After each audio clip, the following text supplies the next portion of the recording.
Ora bem, vamos lá. Bom dia, boa tarde ou boa noite, dependendo da hora em que vou ver este vídeo. Mais uma aulinha para o Círculo de Membros sobre a bruxa solitária, Droibed, uma existência mágica entre dois mundos. Vamos lá. O que é que vamos falar hoje? Sobre os ritos de passagem. O que são os ritos de passagem? É quando nós embarcamos para o outro lado. Vamos lá. Entre o Samhain e o renascimento do Sol no Natal, porque tem a ver o nascimento, o sexo e a morte, que é disso que nós vamos falar nesta aula. E depois, renascimento, regeneração. Ao responder, vou citar um trecho de uma história de Descent of the Gods. Porquê? Porque mostra uma interconexão destes assuntos. Como são verdadeiramente uma trindade, três, cada uma ligada aos outros aspectos. Pois há três grandes mistérios, e aqui já estou a citar um trecho do livro, na vida de um homem, e a magia controla todos eles. Para realizar o amor, você deve retornar de novo, no mesmo tempo e no mesmo lugar que os amados, e você precisa encontrar e conhecer, lembrar e amá-los outra vez. Mas para renascer, você precisa de morrer e ser preparado para um novo corpo. E para morrer, precisa de nascer. E sem amor não nascerá. E nossa deusa sempre se inclina ao amor e à alegria e à felicidade. Isto aqui é um trecho do Livro das Sombras, de Gardner, e ela guia e acalenta os seus filhos escondidos na vida, e na morte, ela ensina a sua maneira de comungar. E mesmo neste mundo, ela nos ensina o mistério do círculo mágico, que é colocado entre os mundos dos homens e dos deuses. Okay? Vocês já perceberam que o círculo mágico é importantíssimo, e por isso é que nós estamos sempre a tocar neste assunto. Agora já é óbvio que o nascimento, o sexo e o amor são os elementos centrais de quê? Da bruxaria. Percebem? Para uma bruxa fêmea, dar à luz é compartilhar conscientemente no trabalho da mãe deusa. Para o bruxo masculino, testemunhar e demonstrar empatia aos processos da gravidez e do nascimento é perceber e comungar com aquele aspecto da deusa que deu à luz todos os mundos. Durante o nascimento, o véu entre os mundos é muito frágil, e isto é um evento mágico. Os pais bruxos escolherão o seu filho ou qualquer criança com um espírito encarnado, reconhecendo que este ente pode ser mais velho e sábio que eles próprios. Almas velhas, almas sábias e almas novas, ok? Só para vocês terem assim uma noçãozinha do que é que eu estou a falar. Se a criança é deles, talvez possua o espírito de uma bruxa presente ou futura, pois o caminho religioso da criança nem sempre é o dos pais. As razões espirituais da reencarnação numa família são muito subtis e a miúdo desconhecidas. Pode haver um elo de vidas passadas e as pessoas então podem se encontrar, saber e lembrar e amar de novo. Quando isto acontece é uma experiência profundamente enriquecedora, mas não significa que todos eles sejam bruxos e bruxas, ok? Temos vínculos especiais com o nosso género, claro, mas seríamos um grupo tristemente isolado se amássemos somente outras bruxas. Todas estas coisas devem ser consideradas antes de empreender a tarefa de cumprir o rito da bênção de uma criança bruxa. Porque a criança não pode ser batizada bruxa no mesmo sentido em que é batizada cristã. Tentar encaminhar qualquer alma a um credo que não foi, um credo é uma religião, que não foi livremente escolhido na maturidade consciente, é contra as leis e tradições da bruxaria e da feitiçaria. A criança pode ser abençoada, incluída no caminho dos seus pais, mas só quando tiver a idade para escolher conscientemente. No passado, essa idade de escolha adulta era inferior à que agora. Na Idade Média, por exemplo, o menino já era considerado adulto aos 12 ou 13 anos. Eles chegavam aos 40 anos e estavam velhos, morriam, por isso. Mas, no âmbito da bruxaria, a moderna bênção para uma criança no âmbito da bruxaria deve durar até ela conscientemente resolver aderir ou se afastar e manifestando a sua vontade. Quanto ao planejamento da cerimónia, primeiro escolham o lugar, o bebê pode ser abençoado dentro de um círculo normal, com uma criancinha, isto não daria certo por causa dos problemas relativos aos perigos das pequenas mãos, querendo manejar atames e velas e essas coisas todas e acabar por sofrer um acidente. Também o trabalho de persuadir uma criança a permanecer dentro de um círculo é difícil, não é? Crianças mais crescidas ficariam igualmente mais felizes fora do círculo, e se não pudermos apresentá-las às divindades da natureza fora de uma casa, então algo não vai estar bem. Escolham um dia ensolarado, de lua cheia, ou um sabá, pode ser um sabá ou uma lua cheia, e passeiem num jardim, num parque ou num campo, um lugar onde sabem que não vai haver muita gente ali para haver interrupções. Podem marcar um círculo mágico com cordões ou com pedras. Peçam as bênçãos e a proteção dos espíritos guardiões, isto é sempre obrigatório, de todos os elementos, oferecendo uma pluma a oeste, uma pedra ou um cristal, ou até mesmo um pouco de sal a norte, se vocês não tiverem um cristal. Expliquem à criança a respeito da vida que partilhamos com todas as criaturas do mundo, incluindo aqueles reinos vegetais, a vida que possui raízes na atmosfera, que simboliza o elemento ar, a terra, a chuva, o elemento fogo, o sol, e se eleva pelo espírito, que é o formato astral da árvore. Uma ideia, o que poderia chamar de árvore sonhadora, isto é claro para crianças maiores. Uma criança reflexiva talvez ficasse feliz em sentar de olhos fechados enquanto vocês induzem um leve transe no qual ela, a criança, é encorajada a visualizar a Mãe Deusa e o Pai Deus e sentir-se um com eles, cuidada e abençoada. Outras crianças talvez prefiram que vocês lhes contem sobre a Mãe e o Pai de todos, os que criaram o mundo, e apreciem que vocês peçam as suas presenças no círculo. A bênção pode ser pronunciada enquanto colocam as suas mãos levemente sobre a cabeça da criança e podem dizer, em nome da tripla deusa, do círculo do renascimento e do Deus cornífero, peço desculpa que eu estou um bocado rouca e um bocado fanhosa. Eu a abençoo e a consagro, criança pagã do sol e da lua, coloco-a sob a proteção dos espíritos guardiões da bruxaria, a eles eu o entrego para salvaguarda até ao momento em que estiver madura para escolher o próprio caminho livremente. Abençoada seja. Aqui vocês devem fazer o quê? Untar a testa da criança com um pouquinho de óleo, um óleo essencial, uma fragrância, e devem de continuar. Eu no meio e dizem o nome da criança, e aqui vocês já precisam de lhes dar um nome mágico, não convém que seja o nome de batismo, e é a própria criança que deve escolher esse nome. Okay? Cumprimentem a criança com um beijo e digam, por exemplo, isto: que a luz do sol e a luz da lua e das estrelas brilhem sobre o seu caminho, que você possa perceber a beleza do dia e da noite. Você é a criança da mãe e do pai de todos, além dos pais humanos. Saiba que cada final é um começo e que o círculo da criação se cumpriu em você. Saiba também que você é no sagrado espaço entre os mundos e que esse mesmo espaço existia sempre profundamente em você. Onde quer que vá, encontre sempre as veredas do amor e da sapiência.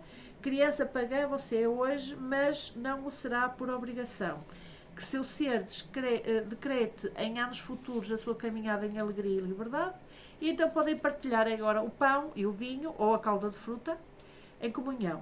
Mais tarde na vida, a criança talvez queira se comprometer com a magia da natureza como bruxa ou alguma outra forma de paganismo. Ela pode escolher uma religião diferente ou nenhuma. Eu não tenho religião, por exemplo. Eu sou espiritualista, ok? Eu não faço parte de nenhuma egrégora, nenhuma religião. Está nas mãos da deusa, pois todos nós temos lições a aprender de um modo ou de outro, e o caminho da bruxaria é um rumo certo. O respeito do sexo ou do casamento. A respeito do sexo ou do casamento, o trabalho diz que em cada união feliz o homem encontra a encarnação viva da deusa em sua companheira, enquanto o Deus cornífero vem a ela por intermédio do homem.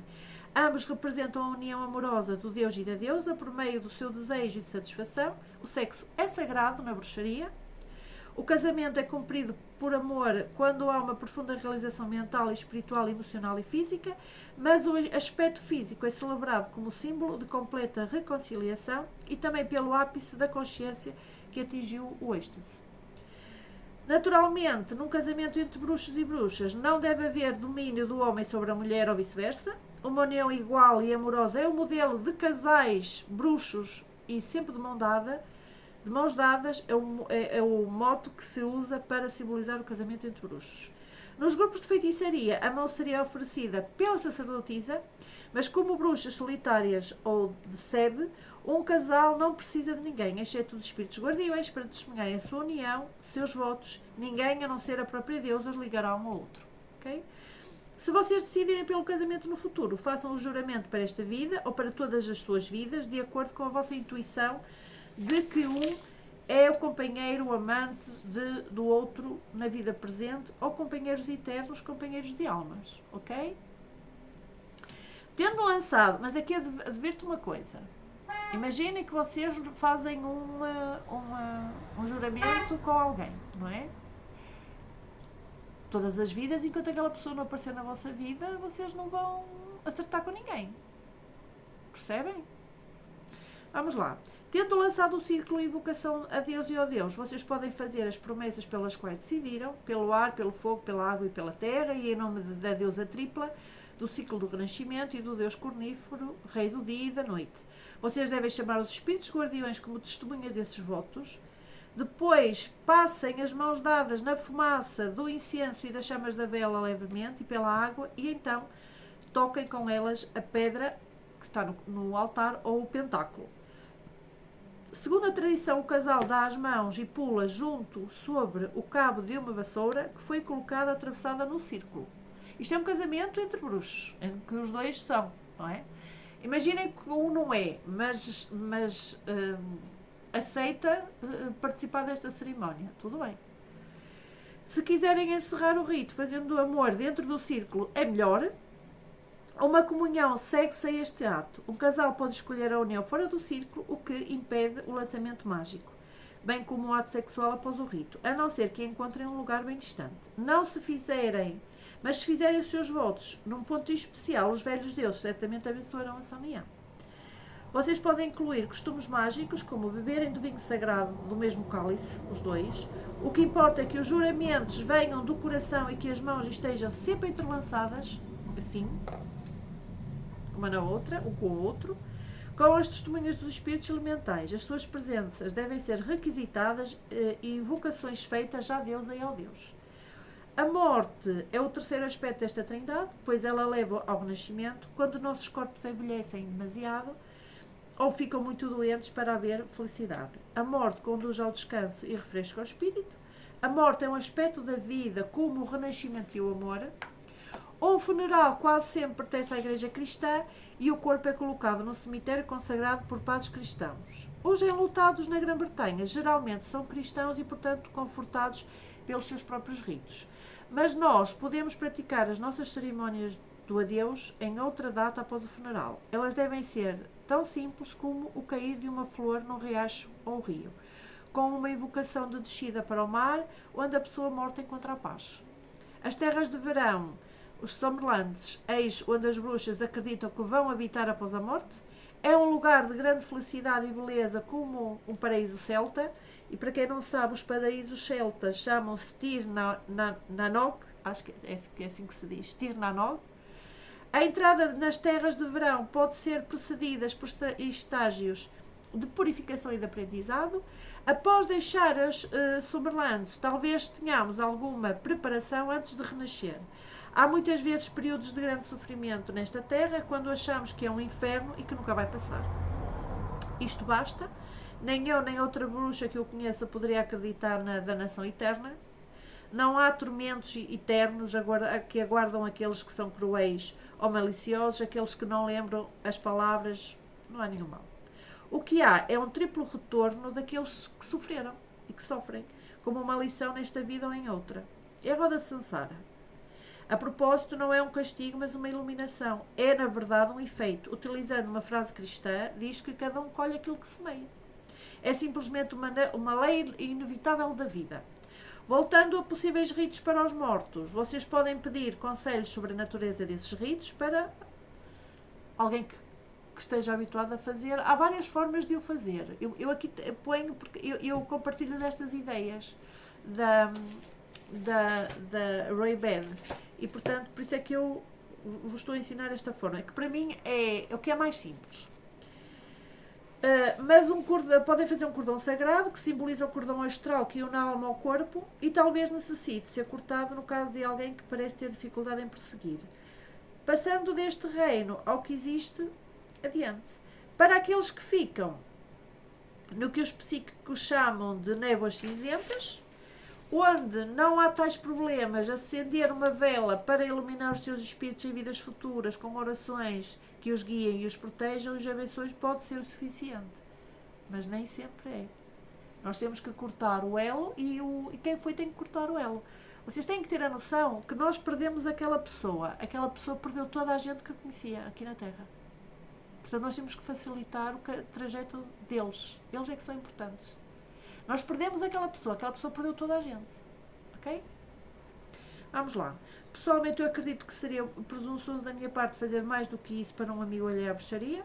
Por outra bruxa, vocês quererão marcar a vossa passagem às terras de verão com um rito formal completo, encomendando aos cuidados do Deus Cornífero, que é o guia no reino da morte, e ao amor da deusa gentil, que com o tempo nos oferece o renascimento. Eis a substância do rito. Lembrem-se, vocês precisam se encontrar e conhecer, e então se amar de novo. Mas a tristeza é natural, faz parte da saudade. Um período de luto é necessário fazer, sempre, pois nunca neste mundo aquela pessoa poderá ser vista de novo com o mesmo rosto, o jeito de andar ou os gestos e a voz. Aquele romantizar de que nós renascemos iguais, isso é tudo romantismo. Okay? Isso é tudo romantismo. Nós temos alguns traços, mas o corpo é outro. Okay? Um dia, talvez comunguemos com os mortos mais facilmente, o nosso reino estará mais claro e perto das terras do verão. Enquanto isso, penso nos mortos como se partissem para uma longa jornada. É uma pessoa que foi fazer uma viagem para muito longe e nós só vamos ver daqui a muito tempo, quando formos também fazer a mesma viagem. Serão diferentes em outras vidas e nós também, quando nos virmos outra vez. Entre mentes são como peregrinos que parecem estar fora do alcance de correio ou de telefones, mas em geral nós podemos enviar o nosso amor a eles com a segurança psíquica de que eles irão receber esse amor. A natureza morre no outono, mas renasce na primavera, o sol morre a cada inverno, enquanto os dias encurtam e a luz desaparece. No Natal ele renasce, na vida os projetos acabam e as ideias se extinguem, e das ruínas nasce algo novo. Este é o padrão universal e não há como fugir disto. O nascimento, o amor e a morte, como diz a história, estes são os três grandes mistérios e a magia controla todos eles. Agora, para cumprir o rito da auto-iniciação, podemos cumprimentar-nos como bruxas, irmãs. Por exemplo, imagina, vocês já fizeram o rito, que foi a aula que demos ontem, da auto-iniciação. É assim que se devem de cumprimentar. Mas, o que é que eu posso dizer mais? Poderei, por exemplo, arriscar aqui uma profecia.